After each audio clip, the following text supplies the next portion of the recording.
welcome back again to my YouTube. And for today's video, another sit-down video ulit tayo. As you can see by the title, magto-2025 recap tayo. And syempre, isi-share ko sa inyo yung gawa kong vision board para naman sa ngayong taon. Para naman this 2026. So, bago ang lahat, i-discuss, gumawa kasi ako ng vision board last year. And yun yung first ever vision board na ginawa ko sa buong buhay ko. Dati kasi gusto ko talaga siya gumawa, pero hindi ako natutuloy. So, last year natuloy, pero kalagitnaan na ng taon. But anyway, ito yung ginawa kong vision board. Sobrang simple lang niya talaga kasi, yun nga, first time pa lang, so hindi ko alam kung paano talaga siya gawin. I could say naman na mostly naman ang nilagay ko dito is na-achieve naman natin or nakuha naman natin siya. So, first of all, saan tayo mag-start? So, dito na lang, dito sa, paganto tayo. So, dito sa akin, may makikita kayo dito na parang cafe. Etong cafe na to, or like coffee, di ako mahilig sa coffee, pero nilagay ko siya kasi pangarap ko talagang magkaroon ako ng food business or like cafe na business. So, ngayon, hindi ko pa siya nare-reach. So, patuloy pa rin akong nangangarap na sana soon.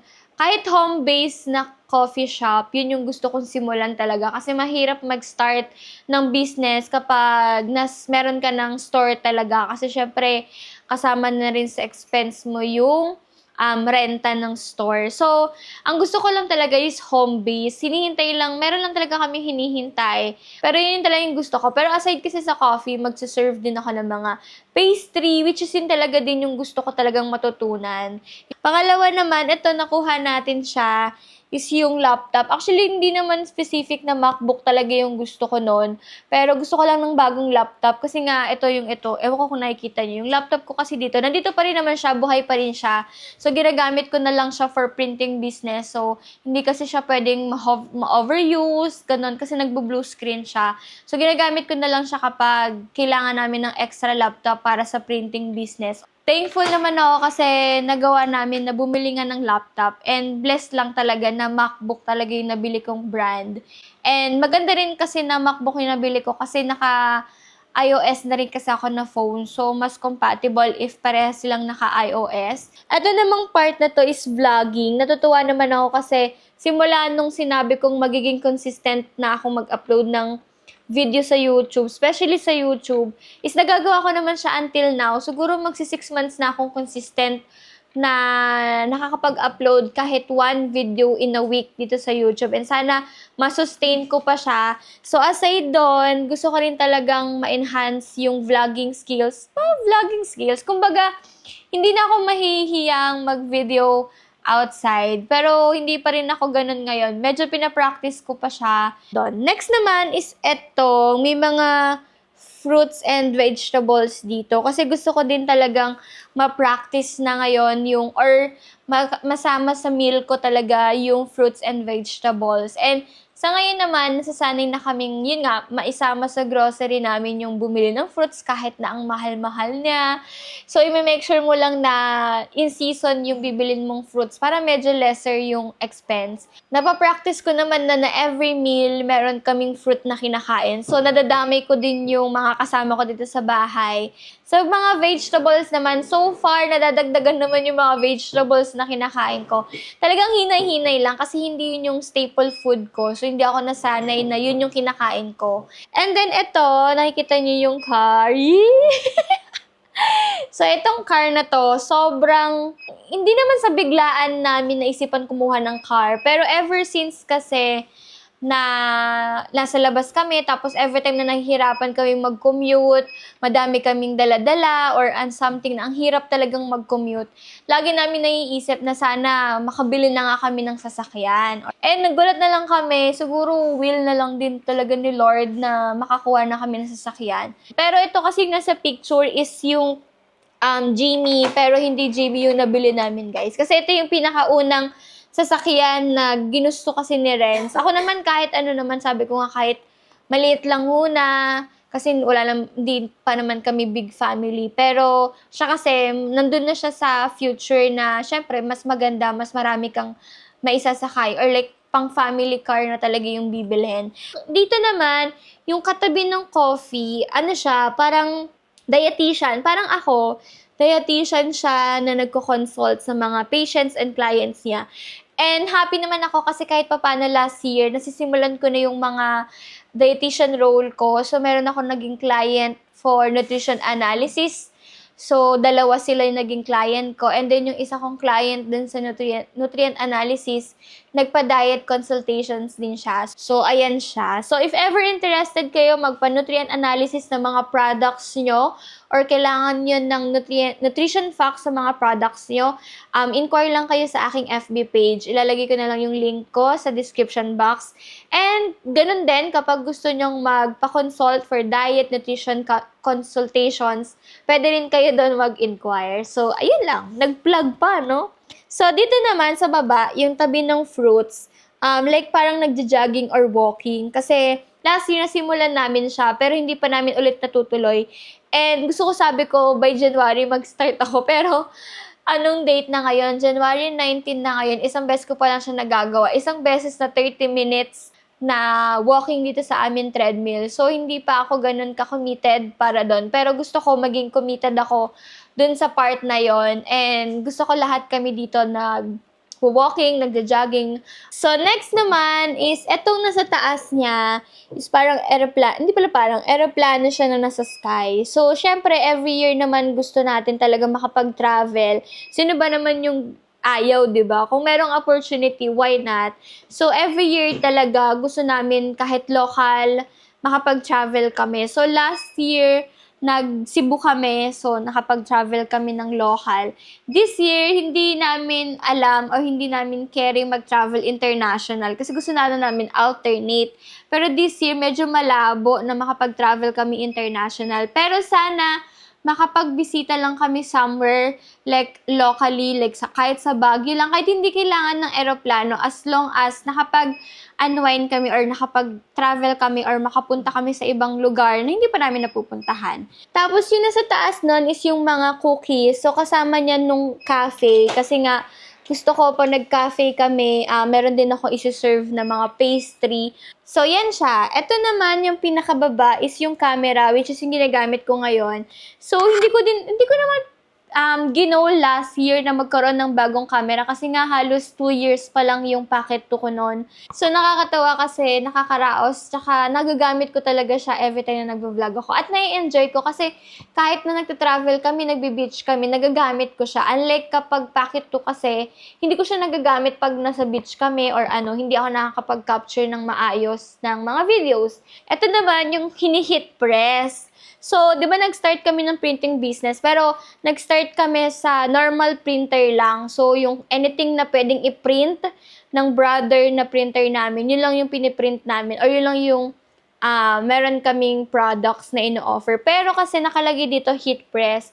And happy to announce talaga na na-achieve namin siya na makabili kami ng sublimation printer before matapos yung taon. Sobrang blessing din talaga siya and unexpected kasi meron lang nag-inquire sa amin na company na gusto nilang mag-avail sana ng mugs na giveaway. So, kahit wala pa akong printer, kahit wala akong machine, talagang ginarab ko yung opportunity na makuha yung order na yon.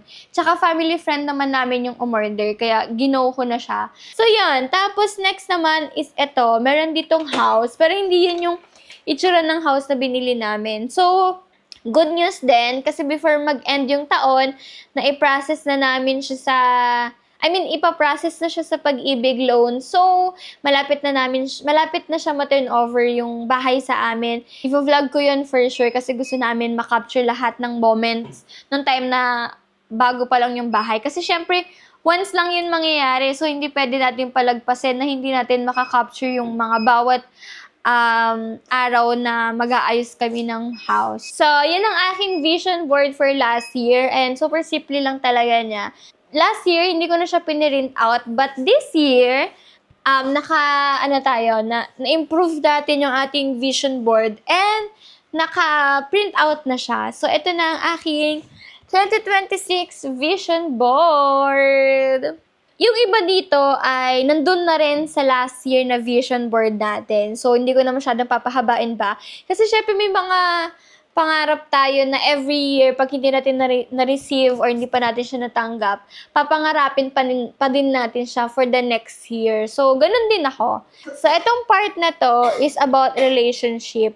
Relationship with friends, family, partner, and syempre with God. So, yun yung mga gusto kong ma-build ko this year and mas maging stronger yung relationship namin. So, next part naman is syempre travel. Nandito pa rin yung travel kasi kahit na medyo hindi tayo sure kung makakapag-travel tayo this year, at least man lang kahit makapag-unwind man lang anywhere na pinakamalapit lang dito sa amin, magawa namin this year. And malalaman nyo naman yan kasi I'm sure i-vlog ko kung saan man kami pupunta.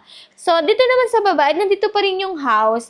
Pero this time, meron na siya ditong interior design. So, hopefully, once na tinan-over siya sa amin, kayanin namin yung pressure, yung gastos, yung stress kapag ka nagre-renovate ka ng house. Kasi birth type yung house na makukuha namin. So, technically talagang aayusin mo talaga siya before mo siya tirhan. Next naman dito sa taas, nandito pa rin yung badminton.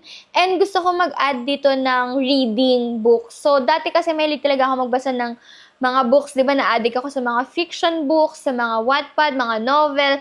But this time, gusto ko yung babasahin ko, it's either about life, about struggles, basta yung mga ganun, yung mga inspirational, motivational books na yung gusto kong basahin. Ito rin, about self-care. Siyempre, hindi mo pwedeng kalimutan yan. Self-care is important pa rin talaga. Tsaka, sabi nga dito, self-care isn't selfish. So, hindi porket inuuna mo yung sarili mo, napaka-selfish mo ng tao. So, hindi naman siya ganun. Mas maganda pa rin na nagtitira ka pa rin para sa sarili mo. Tapos, naglagay ako dito ng pray more and worry less. Kasi ito yung isa sa mga pinaka-problem ko talaga na may mga times na pinagpipray ko na yung mga bagay, pero after that, nag-worry pa din ako. Minsan, kahit sabihin kong sinurrender ko na lahat, may times pa din na iniisip ko pa rin siya kung kaya ko ba siyang magawa, matapos, or magiging okay ba talaga siya, ganun. So, mas nag-worry ako. And gusto ko siya ma-change and hopefully mabago ko siya this year. So, dito naman, sa gitna, meron ako nakalagay dito na financial freedom. Tapos nakalagay dito, financial freedom isn't a dream. It's a decision and time to make it happen. So, totoo din naman talaga na hindi siya basta-basta nangyayari lang. So, kailangan mong mag-decide kung gusto mo na bang magkaroon ng financial freedom. Kasi, wala naman ibang gagawa nun kundi ikaw lang sa sarili mo. Dito naman, syempre, nandito pa rin yung printing business namin. So, hopefully, makapag-provide na kami ng mga t-shirts, ng mga iba-ibang mga products na pwedeng pang giveaway, pang birthday, pang costume and everything na pwedeng gawin doon sa printer namin. Sana ma-provide namin siya sa mga customer. Dito naman, sa pinaka-last part ko naman dito, is meron ditong health insurance approved. Kasi this year, or kung hindi man this year, sana by next year, madagdagan na yung insurance policy namin ni Renz. And actually, before mag-end yung last year, nakakuha na si Renz ng panibagong policy niya. So, hopefully by this year, or kahit next year, magkaroon din ako ng panibagong policy. Yung kinuha kasi ni Renz, yung pinaka-policy kasi namin nung una, yung first insurance namin is parehas siyang VUL. So, ibig sabihin, meron forced savings na nangyayari dun sa policy. Makakuha pa ako ng isang policy na nakafocus naman for health. Kasi, kapag anong klaseng ipon pa yan, gaano kalaki pa yan, once na tinamaan kasi tayo ng sakit, mauubos yan kung wala tayong plan B. So, actually, plan A dapat. Yun yung magiging plan A natin.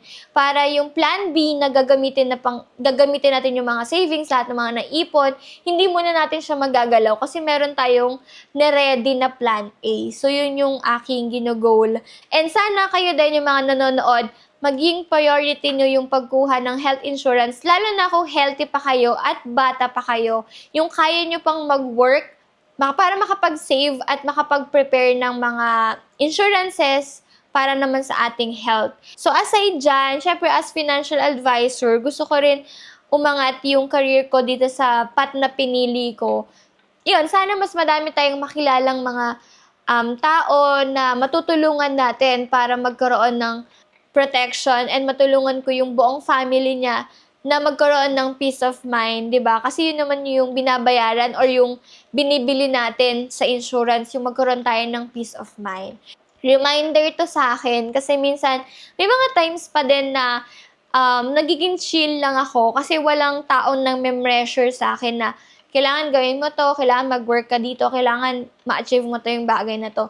So, this year gusto ko yung sarili ko na mismo yung pressure para i-push harder pa yung sarili ko na gawin yung mga bagay na dapat kong gawin. So, nakalagay din dito, siyempre faith over fear, katulad nung nilagay ko dito na pray more, worry less.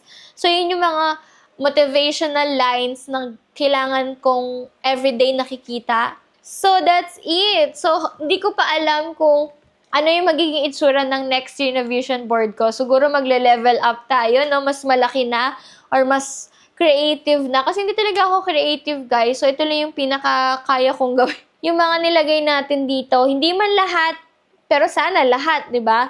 Pero kung hindi man natin lahat ma-achieve, sana most of it, katulad nung last year na vision board ko, is ma-achieve natin at magawa natin talaga. So, sana na-inspire kayo sa aking video, na sit-down video ngayon, sa pag-share ko ng mga vision boards ko. Ito ay pangalawa ko pa lang naman na vision board and hopefully sana every year ko na siyang gagawin and every year ko din siyang ma-share sa inyo. So, ayun lang guys. Sana natuwa kayo at nag-enjoy at madami kayo natutunan sa video na to. And don't forget to like, comment, and subscribe sa aking YouTube channel. So, ayun lang. See you guys on my next video. Bye!